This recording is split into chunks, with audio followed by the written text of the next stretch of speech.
Hello everyone, welcome to the channel. आज हम आरोह बुक के चैप्टर 2 स्टार्ट करने जा रहे हैं तथा चैप्टर का नाम है मियाँ नसीरुद्दीन। इसके लेखक है कृष्णा सोबती, जो एक पत्रकार है। ये कहानी नसीरुद्दीन शब्द चित्र हम हसमत नामक संग्रह से लिया गया है। इसमें खानदानी नानबाई मियाँ नसीरुद्दीन के व्यक्तित्व, रुचियों और स्वभाव का शब्द चित्र खींचा गया है। मियाँ नसीरुद्दीन अपने मसीहाई अंदाज से रोटी पकाने की कला और उसमें अपने खानदानी महारत को बताते हैं।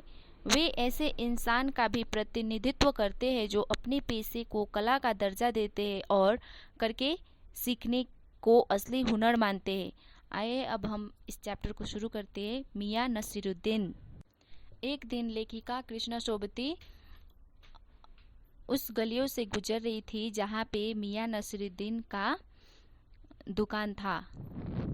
मियाँ नसीरुद्दीन चैप्टर में जो लेखिका है कृष्णा सोबती, वो मियाँ नसीरुद्दीन का इंटरव्यू लेती है। एक दिन हुआ ये था कि दोपहरी में वो जब जमा मस्जिद के आरे मटिया महल में से गुजर रहे थे, तभी उनको एक अंधेरी सी दुकान दिखी।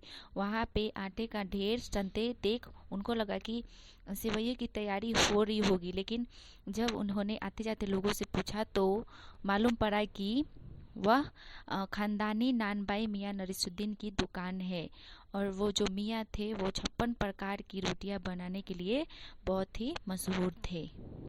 जब उन लोगों ने दुकान के अंदर देखा तो वो जो मियाँ थे वो चारपाई पर बैठे बीड़ी का मजे ले रहे थे।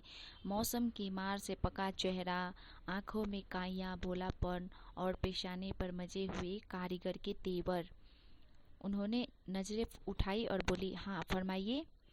तो लेखिका ने झिझक कर बोला कि आपसे कुछ पूछना है। तो मियाँ नसीरुद्दीन ने कहा कि ठीक है, निकाल लेंगे थोड़ा सा वक्त, पूछिए क्या पूछना है। फिर उन्होंने बहुत ही घूर कर उन लोगों को देखा और बोला, कहीं तुम अखबार नवीस तो नहीं हो? ये तो बहुत ही खोजियों की खुराफात होती है। उनको उनके हिसाब से अखबार पढ़ने वाले और लिखने वाले बहुत ही निठल्ले होते हैं। फिर उन्होंने कहा कि खैर, यहाँ तक आने की तकलीफ उठाई है तो पूछिए क्या पूछना चाहते हैं। तो लेखिका पूछती है कि आप इतने किस्म किस्म की रोटी पकाने का इल्म किससे सीखा है? तब मियाँ नसीरुद्दीन अपने बहुत ही बड़े बड़े आंखों से उनकी तरफ देखते और बोलते हैं, क्या मतलब?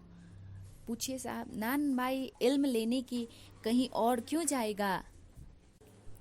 यह तो हमारा खानदानी पेशा ठहरा।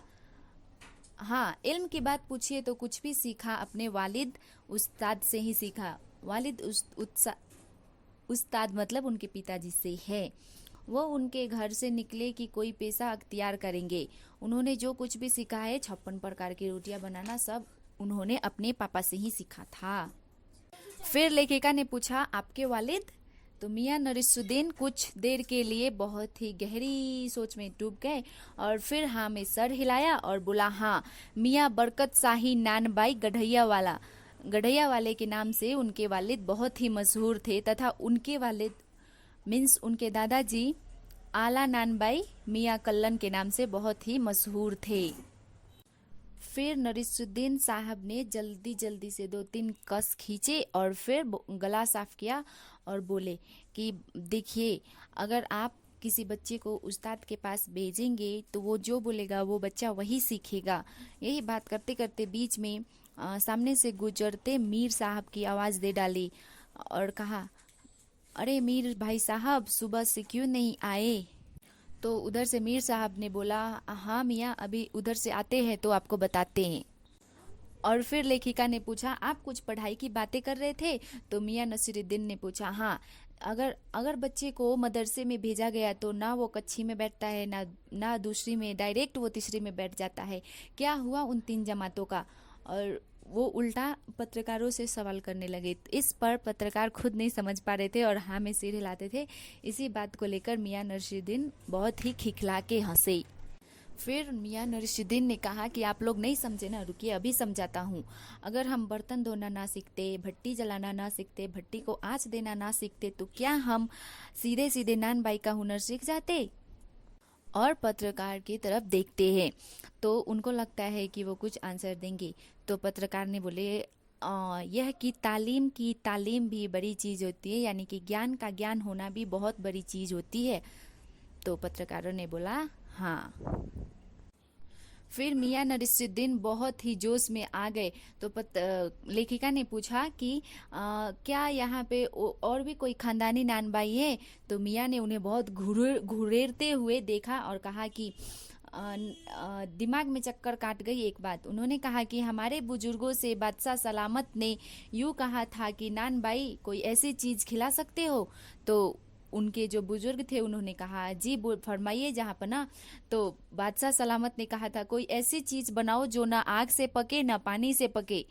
तो पत्रकार लेखिका ने कहा कि लेखिका ने कहा कि तो क्या आपकी बुजुर्गों ने ऐसी चीज बनाई थी? तो मियां नसीरुद्दीन ने कहा हाँ हाँ बिल्कुल बनाई थी भी, और बादशाह सलामत को खिलाई भी थी।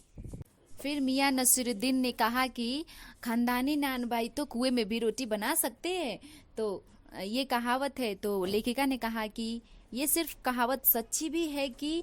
तो मियां ने तरेरते हुए आंखों से देखा और बोला इसमें झूठ क्या है? क्या झूठ से रोटी पकेगी? क्या पकती देखी है कभी झूठ से रोटी? तो लेखिका को हाँ में सर हिलाना पड़ा। इसी बीच मियां ने किसी और को पुकार लिया, मियां रहमत, और उन्होंने अपनी कामवाली से पूछा। कामवाली के बारे में पूछते हैं कि रुमाली रोटी लेने नहीं आई? तो इसी बात पे लेखिका ने पूछा कि आपको थोड़ी और जहमत उठानी पड़ेगी? तो मियां बोलते हैं कि हाँ हाँ पूछिए पूछिए, जान तो नहीं लेवेंगे ना, हम तो 70 के हो गए हैं। मेरे वालिद मशहूर को कूच गए 80 पर, क्या मालूम हम इतनी मोहलत मिले ना मिले। तो लेखिका पूछती है कि आपके बुजुर्ग तो शाही बावर्ची खाने में तो काम किया ही होगा। तो इसी बात पे मियां नसीरुद्दीन एक बेरुखी से टोका यह बात तो पहले भी हो चुकी है ना? तो लेखिका पूछती है कि हाँ हो तो चुकी है, लेकिन अगर आप ये बता देती कि दिल्ली के किस बादशाह के यहाँ आपके बुजुर्गों ने काम किया करते थे तो अच्छा होता। तो मियां नसीरुद्दीन कहते हैं कि क्यों बाल की खाल निकालने पे तुले हुए हो? तो लेखिका बोलती है कि नहीं, आप अगर बता देते तो हम उस वक्त से मिला लेते। तो फिर मियां नसीरुद्दीन ने बोला वक्त से वक्त को किसी ने मिलाया है आज तक? खैर पूछिए किसका नाम जानना चाहते हैं? दिल्ली के बादशाह का ही ना, उनका नाम कौन नहीं जानता, जहां पना बादशाह सलामत ही है। तो फिर लेखिका पूछती है बहादुर शाह जफर की? तो फिर मियां ने खींच कर कहा फिर अलट पलट के वही बात, लिख लीजिए बस यही नाम। आपको कौन सा बादशाह के नाम चिट्ठी रुकना भेजना है? डाक खाने वाले के लिए सही नाम पता ही जरूरी है। फिर उन्होंने अपने कारीगर को बोले अरे ओ बब्बन मियाँ भट्टी सुलगा तो काम से निपटे। तो फिर लेखिका ने पूछा यह बब्बन मियाँ कौन है साहिब? तो फिर मियाँ ने रुखाई से जैसे फांक की काट ही दियो, अरे अपने कारीगर है और कौन है। लेखिका ने सोचा कि चलो उनके बेटे बेटियों के बारे में भी पूछ लेते हैं, लेकिन मियां नसीरुद्दीन के चेहरे पर किसी दबे हुए अंधकार के आसार देख वो टॉपिक छेड़ने की फैसला नहीं लिया। तो उन्होंने पूछा ये कारीगर लोग आपकी सादगी करते हैं? खाली सादगी तो नहीं साहिब। फिर उन्होंने मियां नसीरुद्दीन ने कहा कि गिन के मजूरी भी देता हूँ, 2 रुपए मन आटे की मजूरी, 4 रुपए मन मैदे की मजूरी, एक मन में 40 केजी होता है। फिर लेखिका ने पूछा कि ज्यादातर भट्टी पर कौन कौन सी रोटियां पका करती हैं? तो मियां नसीरुद्दीन ने बोला कि मतलब अब उनको ज़्यादा दिलचस्पी नहीं रही थी, फिर भी उन्होंने बता दिया कि बाकर खानी, सिरमाल, ताफ्तान, बेखनी, खमीरी, रुमाली, गांव, दीदा, गाजेबान, तुनकी। फिर उन्होंने बताया बहुत तेवर में कि तुनकी पापड़ से ज़्यादा महीन होती है, किसी दिन खिलावेंगे आपको। एकाएक मियाँ की आंखों के आगे कुछ कौद गया, एक लंबी सांस भरी और किसी गुमशुदा याद को ताजा करने को कहा। उतर गए वे जमाने और गए वे कद्रदान जो पकाने खाने की कद्र करना जानते थे। मियाँ अब क्या रखा है, निकली तंदूर से निगली और हजम। Thank you.